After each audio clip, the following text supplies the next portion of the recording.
Ladies and gentlemen, good morning. Our program will begin in 1 minute. We will begin in 1 minute.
Good morning.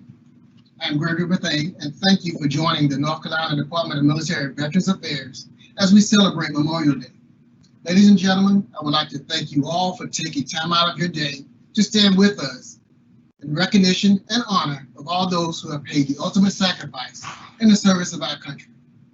We also honor the sacrifices made by military members, military families worldwide, with a special emphasis on the experiences of family members serving in the state of North Carolina. We'd like to take time to also recognize and show gratitude to our North Carolina Veteran Service organizations for their support. The American Legion, Department of North Carolina, Disabled American Veterans of North Carolina, the North Carolina Veterans of Foreign Wars, the USO of North Carolina, the Association of United States Army Brats and Bragg Chapter, the National Guard Association, Team Rubicon and Red, White, and Blue, the Military Officers Association of America, the Marine Corps League, National Association of Buffalo Soldiers and Troopers Motorcycle Club, the North Carolina Association of County Veteran Service Officers, Samuel Council 555th PIA Triple Nickel, Buffalo Soldiers Association, and the Sergeant Majors Association. I would like to express our sincere appreciation for the invaluable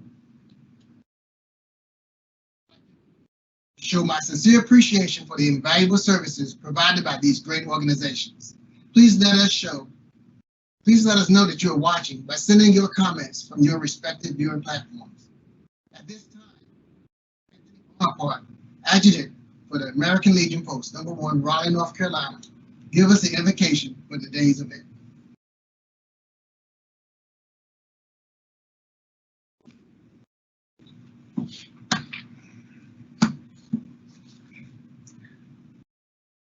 Thank you. Let us bow. Heavenly Father, today we are here to honor those who have come before us, the men and women who served our country and gave the last full measure of devotion, so that we may live in freedom. Because they have given the greatest gift to this nation, we ask Thee to guide our hands and inspire our thoughts as we remember their sacrifice. We have a duty to ensure this nation never forgets their hollow place in human history. Truly, we bear the responsibility to carry their heroic deeds forward for our children to honor. We ask Thee, O Lord, to bestow upon us and generations to come a great awareness of the ransom paid for our freedom. In closing, we ask Thee, O Lord, to bless our servicemen and women who now stand in harm's way. Blanket them with Thy blessings, shield them from harm, that they may return home safely to their loving arms of their family and friends. Amen.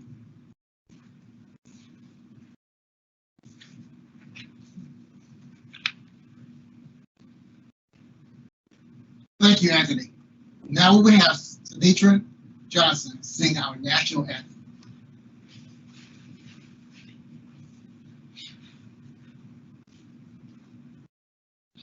Oh, say, can you see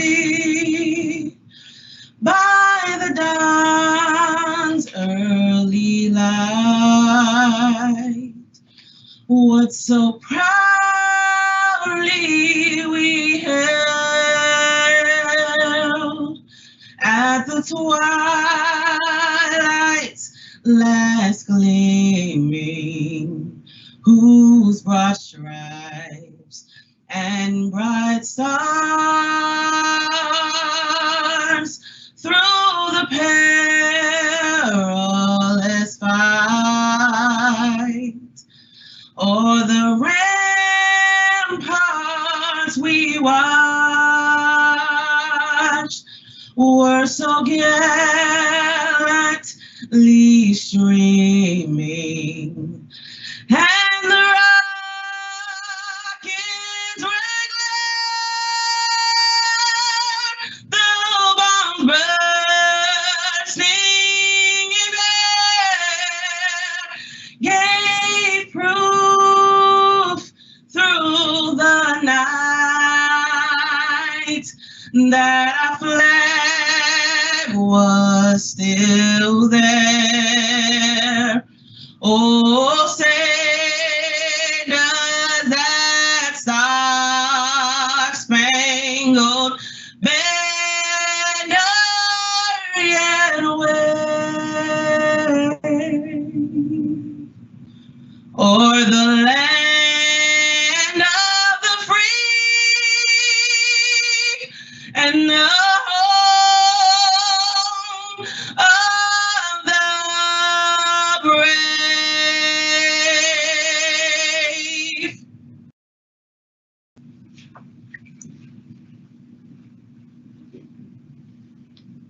Thank you, Ms. Johnson. Now we will have Sergeant Major Retired Andrew Jackson of VFW Post number 7383 in Cary, North Carolina, say our Pledge of Allegiance.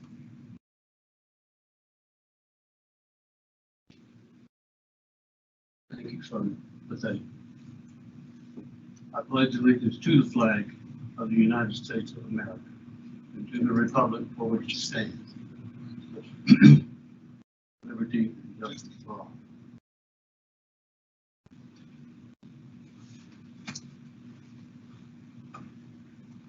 Thank you, Sergeant Major.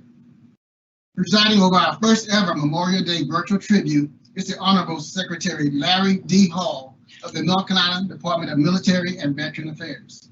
Before Secretary Hall accepted Governor Roy Cooper's cabinet appointment as Secretary for the North Carolina Department of Military and Veterans Affairs, Secretary Hall served in the in the North Carolina General Assembly as a representative of House number 29. He quickly rose through the ranks to be voted by his legislative peers to the top leadership position of his party as Democratic leader. Secretary Hall is a graduate of Johnson C. Smith University and holds a Juris Doctorate degree from the School of Law at the University of North Carolina at Chapel Hill. He also served as an officer in the United States Marine Corps. Ladies and gentlemen, let us welcome Secretary Larry D. Hall.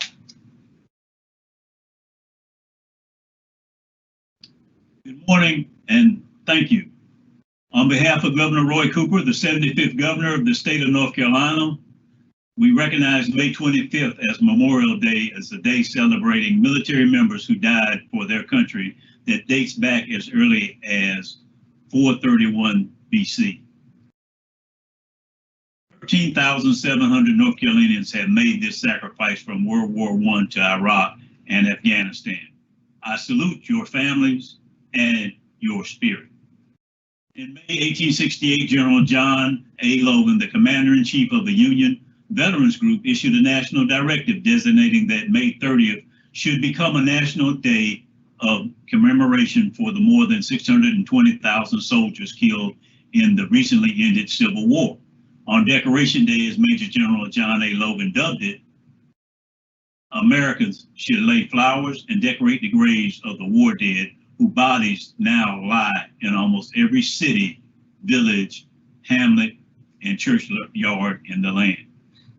One of the earliest commemorations was organized by recently freed slaves. As the Civil War ended, thousands of Union soldiers held as prisoners of war were herded into a series of hastily assembled camps in Charleston, South Carolina. 250 prisoners died from exposure. These soldiers were buried in a mass grave behind the track's grandstand. 3 weeks after the Confederate surrender, an unusual procession entered the former camp. On May 1st, 1865, more than 1,000 recently freed slaves, accompanied by regiments of U.S. colored troops, including the Massachusetts 54th Infantry, and a handful of white Charlestonians, gathered in the camp to consecrate a new, proper burial site for the Union dead. The group sang hymns, gave readings, and distributed flowers around the cemetery, which they dedicated to the martyrs of the race course.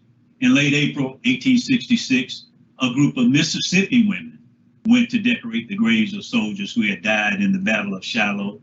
When they arrived, they found the Confederate graves were well cared for, in stark contrast to the nearby graves of Union troops, which were bare and unkept.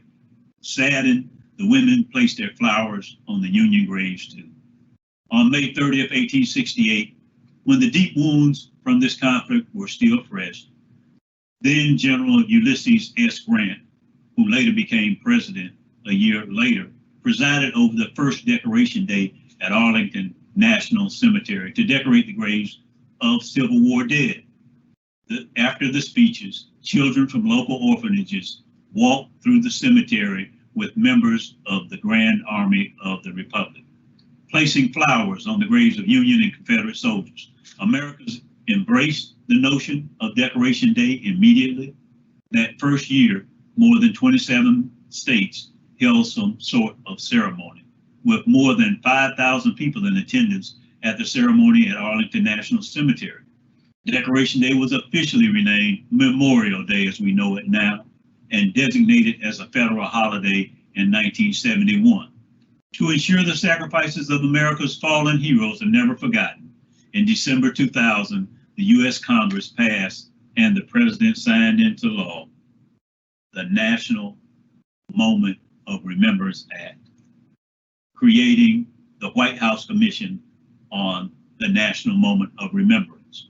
The Commission's charter is to encourage the people of the United States to give something back to their country, which provides them so much freedom and opportunity by encouraging and coordinating commemorations in the United States of Memorial Day and the National Moment of Remembrance.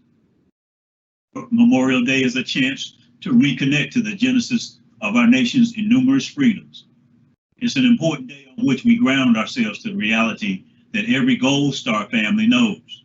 Our way of life has been shaped and made possible by those who have served and by those who were lost.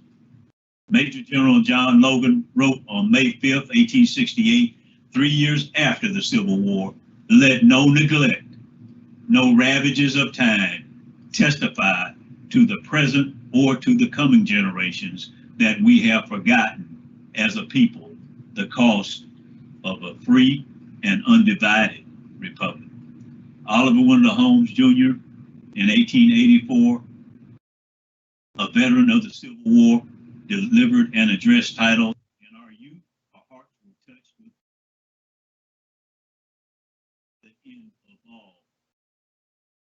I seem to hear the funeral march become a payee. I see beyond the forest the banners of power.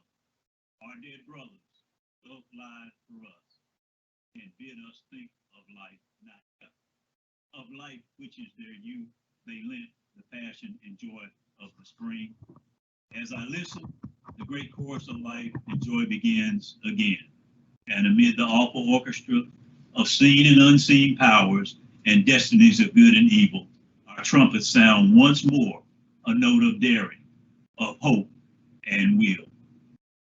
Then President Calvin Coolidge delivered a Memorial Day speech in 1923.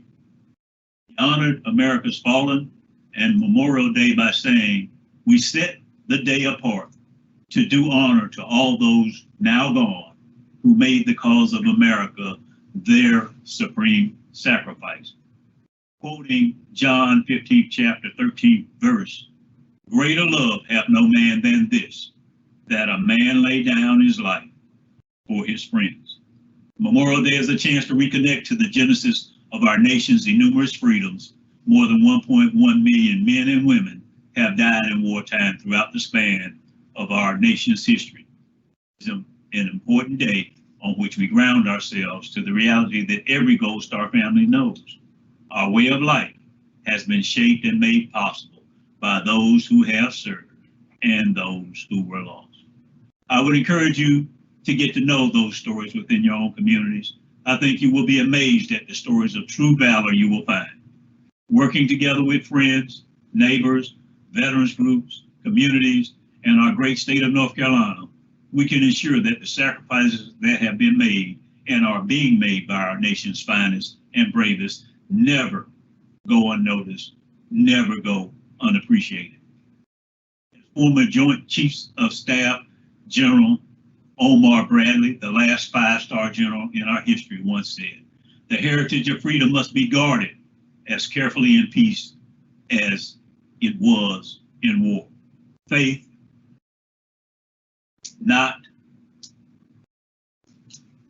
suspicion, must be the key of our relationships. Sacrifice, not selfishness, must be the eternal price of liberty. Vigilance, not appeasement, is the byword of living free." Now I quote the late President John F. Kennedy. "Our servicemen and women are serving through the world as guardians of peace, many of them away from their homes, their friends and families. They are visible evidence of our determination to meet any threat to the peace with measured strength and high resolve. They also evidence of a harsh but inescapable truth. The survival of freedom requires great cost and commitment and great sacrifice. Finally, I give thanks and pay homage to all the health and medical care workers, first responders and volunteers who have likewise made the ultimate sacrifice for our families, community, state, and country. I further thank their families for bearing the risk and ultimate sacrifice in this domestic fight against COVID-19. Let us remember and honor them all, and let them serve as an example of service as we go forward. Again, on behalf of Roy Cooper, the 75th Governor of the state of North Carolina, all veterans, their families, active service members, we thank you for paying homage this day to all the sacrifice. As we go forward, let's make them all proud and justify the sacrifices they made for us. Thank you.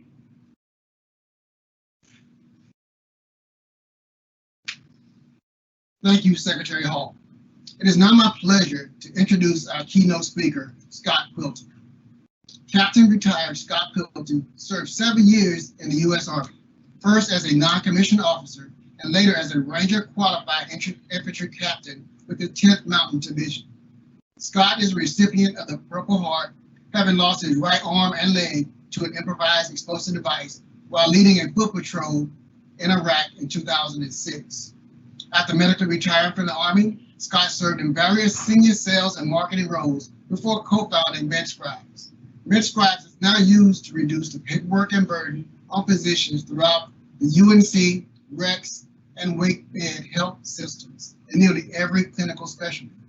Scott remains active in his community. He serves as a leader in Cub Scout Pack number 75. Scott also serves as an elected officer at large and leader of youth programs at American Legion Post number 116 in Fuquay Marina. Post number 116 is North Carolina's largest post with over 1,000 veteran members. Scott holds a bachelor's degree from the University of New Hampshire and an MBA from the University of North Carolina at Chapel Hill. Scott lives in Fuquay Marina with his wife and 2 children. Ladies and gentlemen, Captain Retired Scott Quilty.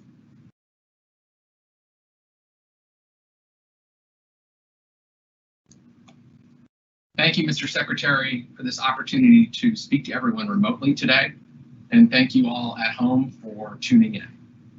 I'd like to start by asking you to forgive my shaggy appearance.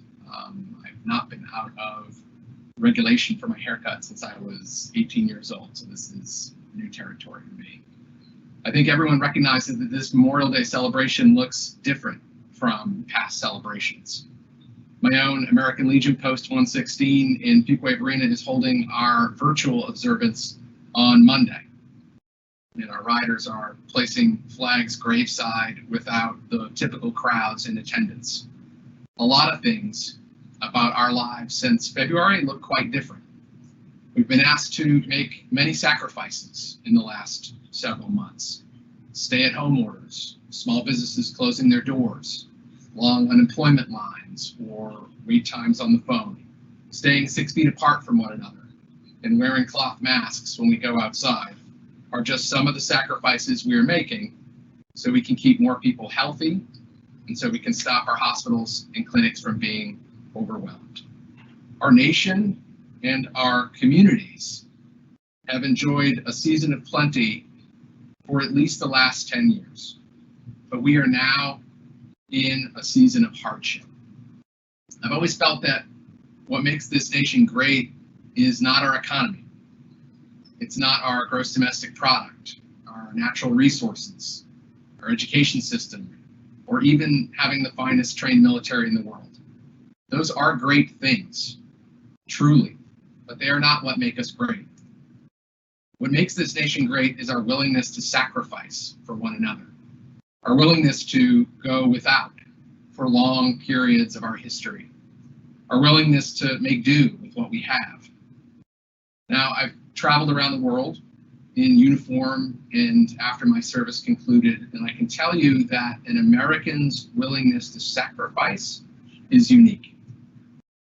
We are one of only a handful of countries that recognize the ultimate sacrifice as part of a national observance, losing one's life while serving in the armed forces. It is for those individuals that we have set aside Memorial Day, a day to remember their sacrifice. I want you to take a moment with me and remember one soldier's sacrifice. There have been over 1 million service members that have given their lives during times of conflict dating back to the Revolutionary War. But for the next few minutes, I want to tell you the story of just one. First Lieutenant Benjamin Keating. Ben and I were roommates together in college. We were cadets together in ROTC. I'm 5'10", he stood about 2 inches taller than me. Ben was reserved, kind, and compassionate. He was born and raised in rural Maine. He served as our cadet chaplain, always opening or closing special occasions in heartfelt prayer. When a cadet was struggling with school or something else, they talked to Ben about it. Ben and I prepared for war together, and we both had our chance to lead in combat. He fought in Afghanistan, and I fought in Iraq.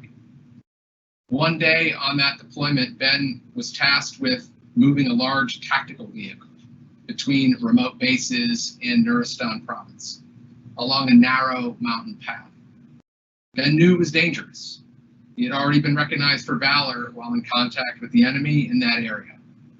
He also knew the road might not support the weight of the vehicle, which is why he got behind the wheel himself and told his soldiers to dismount. Ben's non-commissioned officer would not let him ride alone, despite orders to the contrary. NCOs listening now probably know why. A good NCO will never leave the side of a good officer when the stakes are high. That small detail of this story speaks volumes about the character of both men in the vehicle that day. When Ben came to the narrowest section of the road, it gave way, and the vehicle tumbled hundreds of feet towards a raging river. Ben and his NCO were grievously injured. It took time for their teammates to rappel down the cliff to get them, to render aid, and to ready them for evacuation to a nearby field hospital. Though his wounds were more severe, Ben refused to be evacuated before his NCO. Ben took his last breath on the medevac flight. His NCO was able to go on to make a near complete recovery. No other soldiers were injured that day. Ben made a tremendous sacrifice. He took on risk himself by getting behind the wheel, rather than seeing one of his soldiers take on that risk. And he gave even more when he made certain his NCO was the first to receive aid. It is because of sacrifices like the one Ben made and the sacrifices of each of the 1 million service members that have lost their lives since the Revolutionary War, that our nation has enjoyed more days of plenty than days of hardship. It is because of Ben's sacrifice and men and women like Ben that our nation is still here 243 years after our founding. I want to close by bringing us back to the here and now. I'm joining you remotely today as part of a Memorial Day observance that looks very different from how we have marked this occasion in years past. We are in a national season of hardship. We are being asked to make sacrifices, to stay home, to keep our businesses closed, to socially distance, and to wear masks in public. I hope that First Lieutenant Ben Keating's story puts some of those sacrifices in perspective for us. Men and women like Ben, who have worn our nation's uniform and who have made the ultimate sacrifice, have given us all this opportunity to face this new challenge together. And it is this willingness to sacrifice for one another that makes this nation truly great. Keep service members that have made the ultimate sacrifice in your thoughts and prayers this Memorial Day weekend. And please keep them in your thoughts and prayers all year long. Thank you.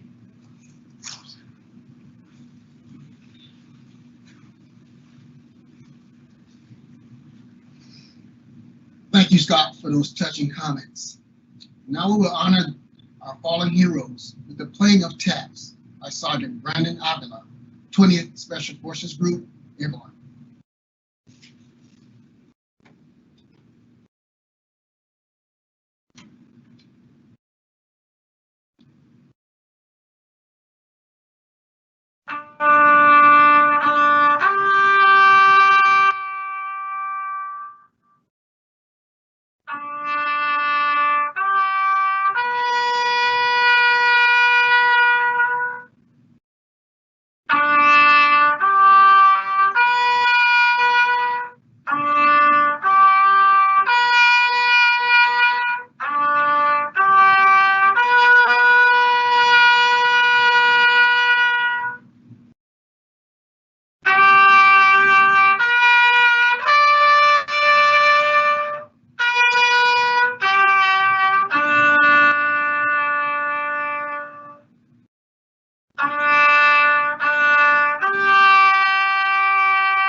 Thank you, Sergeant Avila. Now we have the benediction by Anthony Bonaparte.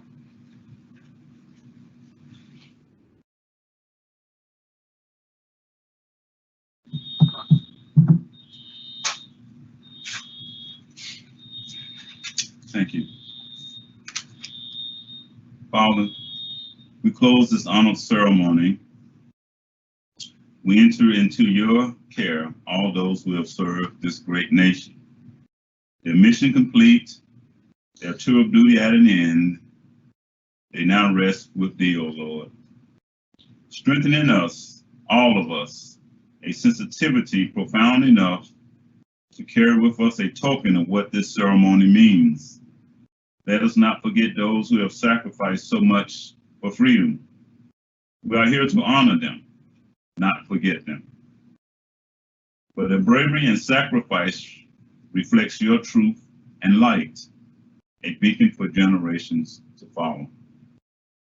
O Lord, our servicemen and women are blessed with so many gifts and talents used in the service of their country.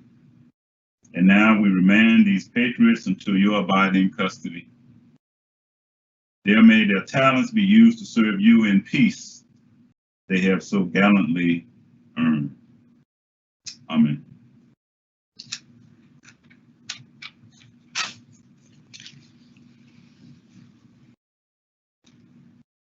Thank you, Anthony.